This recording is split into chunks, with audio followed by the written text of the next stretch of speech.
नाथ पुरी सहरवासी समस्त को मोर विनम्र नमस्कार।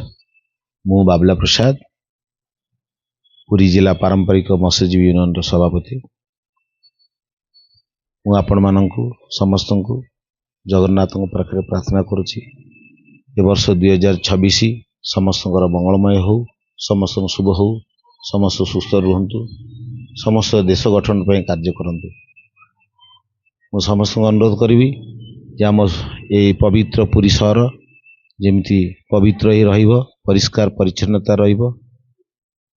आउ आमर ये पुरी सहर पर्यटन सहर तीर्थ क्षेत्र, तेणु जो मैंने आम पर्यटन आसुँच से आम अतिथि, तेणु आम अतिथि देव भव, अतिथि को आम भगवान स्वरूप देखा। कहीं अतिथि आसिले ही पुरी सहर चले। यहाँ पुरी सहर दुईटी आमर उत्पादन केन्द्र, खाद्यस्थली, गोटे श्री जगन्नाथ मंदिर एवं आ गोटे समुद्र महादधी।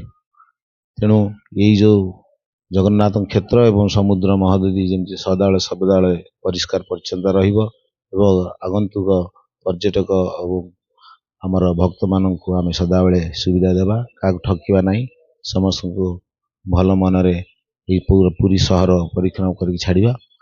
तेणु पुनर्बार पुरी सहरवासी को अनुरोध करी आम सब एक हवा, आम सहर टी एकता रखा एवं परिष्कार परिच्छन्नता रखा एवं सबुज रखा। रही जय जगन्नाथ।